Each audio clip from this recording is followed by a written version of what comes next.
second. Sorry. All right. Can everyone check? Can everyone see my screen? Yeah. Okay.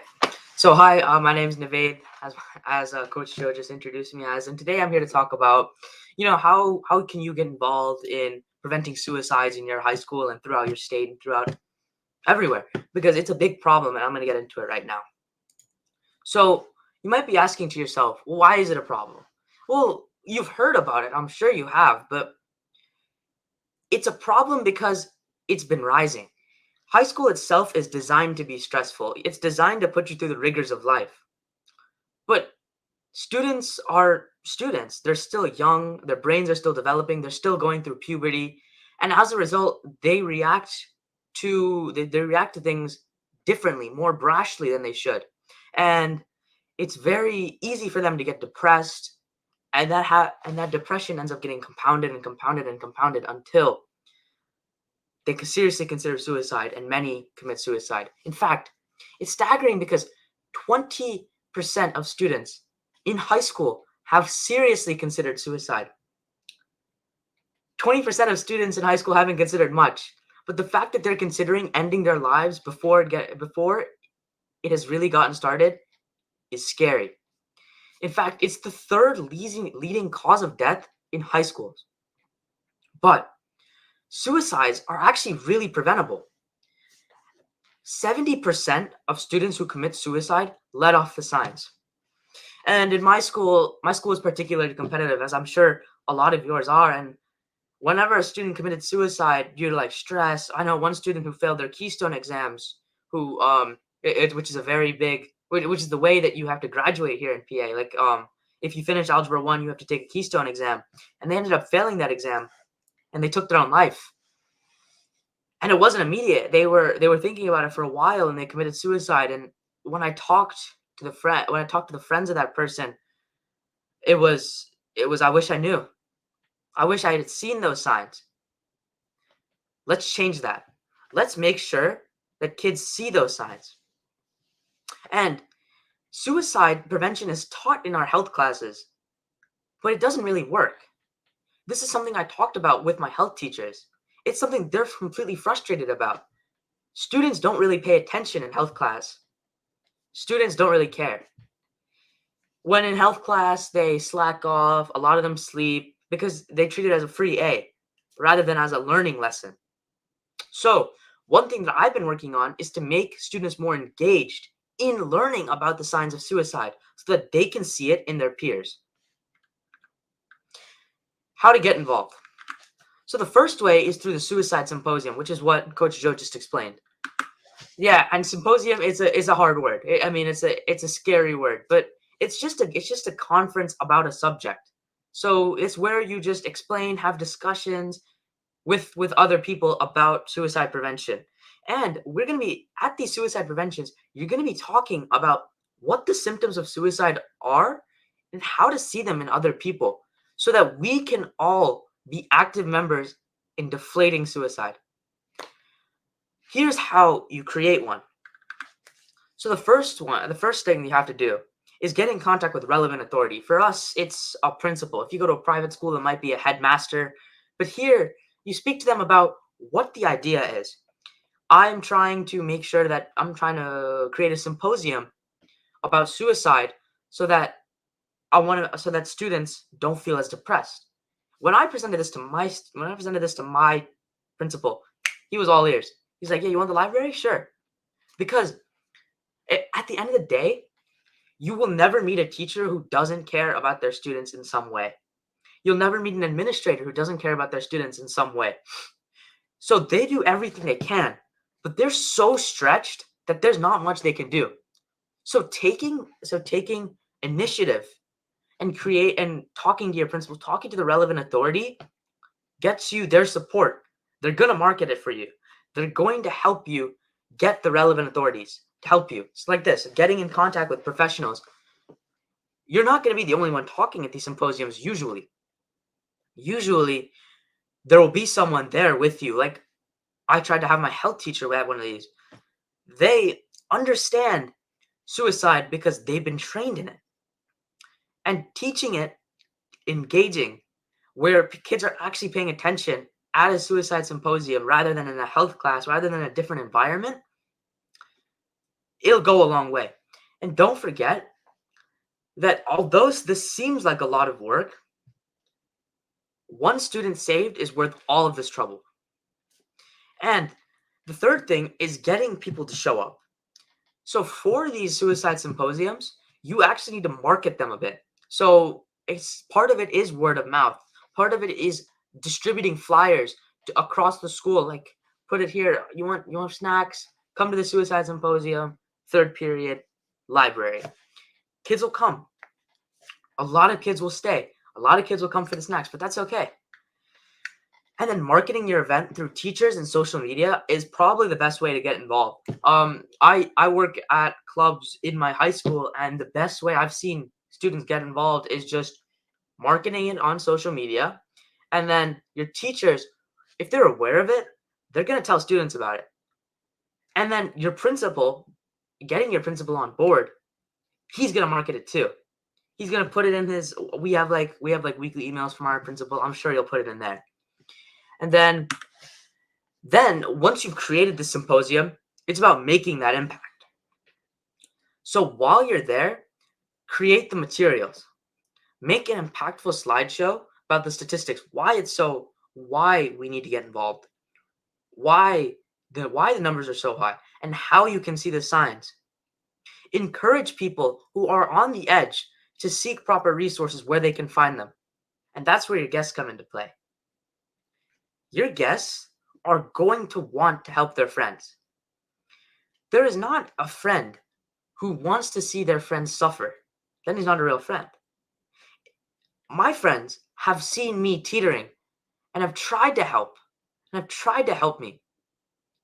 They told me to go to the office, talk to someone. They told me to talk to a teacher, talk to a friend, calm down. But that only works if a student knows what the signs are. And once you've done all this, congrats. You've done the hard work, and we laud you for it. But there can still be more to be done. Ask the students in the symposium whether they would be interested in creating it throughout public settings, not just high schools, but in gatherings and in we have like meets here, like Hindu group meets, Christian group meets, or where all these religions meet. If they would like to speak to their relevant groups about this type of topic, teach them, mentor them, direct them to the right authority. And the second way is something that I'm very familiar with. It's directly advocating for change. So this is where my experiences come into play. If you see the pictures on the right, I recently spoke at the Philadelphia Board of Education meeting about how there's a need for different ways of considering suicide, different ways of considering suicide prevention. As I've said before, administrators and teachers all want to help, but because they're teaching 25 kids every class and then having at least 6 to 8 classes about it, it's hopeless. Teachers are not going to see the signs in students unless the student approaches them. But students don't approach. They get clouded in their own thoughts, which is something that we can change. So the first thing that I did was I was asked as a member of a council to consider why kids are committing suicide so much. And I came up with the plan and understood the reasons to be that kids don't pay attention. Kids don't see the signs in their fellow students. And that's a problem because the signs are, I'm going to kill myself. What's that? What's the difference between a joke and actually meaning it? It's hard to see, but when we teach students, it'll be easy to see. Then I approached the Philadelphia Board of Education about my proposal, and I'm currently working with the board member to implement interactive suicide prevention strategies in the school district. So what that means is a lot of school districts have talks with people who have been close to committing suicide or have family members who have committed suicide. But what I've noticed is kids skip them. and kids don't really pay attention to them because it's an auditorium. My class has 450 kids in it. If I see a guy on a stage talking to all 450 of us, it doesn't really mean anything to me. It doesn't really mean anything to me because his case is so isolated.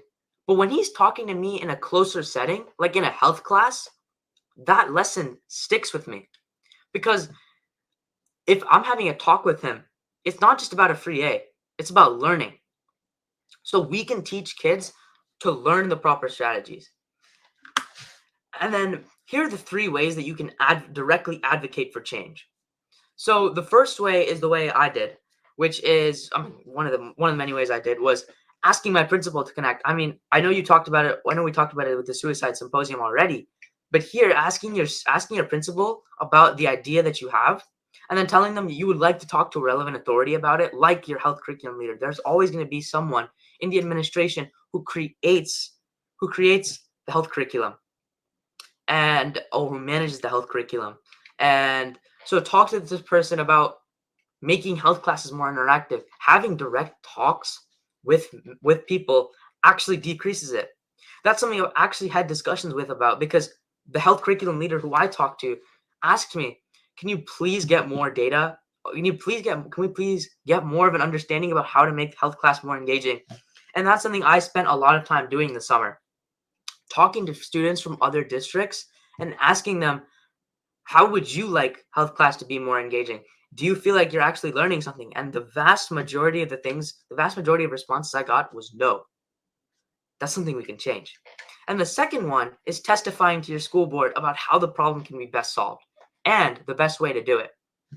So the way I did my thing was I got in contact with the people who organized the testifications at the school board, and I made a speech and I spoke to them for about 3.5 minutes, not necessarily tearing apart them, not necessarily saying that what they were doing was wrong and everything they said was wrong, but that we can add on to it and then save lives at basically no additional cost. And this is probably the way that gets you the most connections. And this is the way that I've seen actually gets a lot of work done as well, because it puts you in direct contact with the superintendent. And parents always react to that type of thing. Parents are always listening to like what other students are saying while they're testifying. So while I was testifying in Philadelphia School Board, a lot of people behind me were saying, "Amen, thank you," and a lot of people were backing it. That actually put a lot of pressure on the board to talk to me after, because a couple board members came up to me after and asked me what my idea was and how we can help and how they can help me. These school board members always want to help. And then the third is creating an advocacy group with students.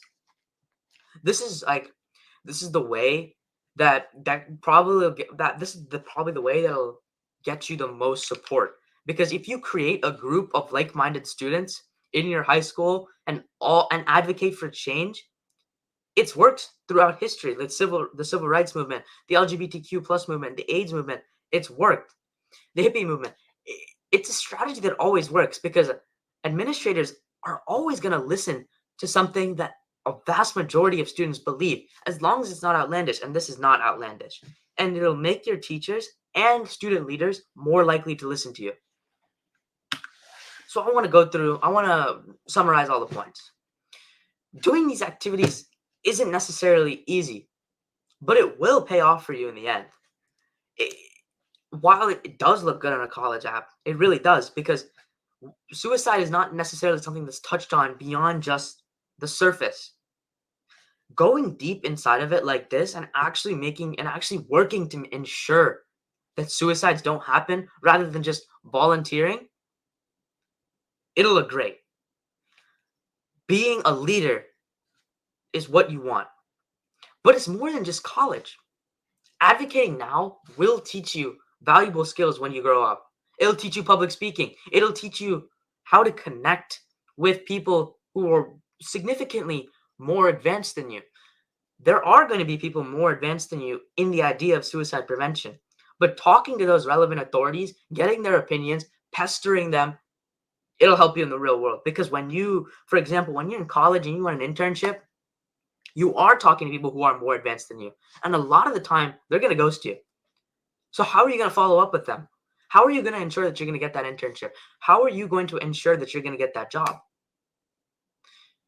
Students, I know this seems like a lot of work, and it is. It's not easy, but I promise you that for every life, that even if you save just one life, even if you just help one student who's teetering on the edge, you've succeeded. You have. And is there any questions about this? Every teen is unique, right? You have your own wonderful idea to change the world, and we're just here to support that.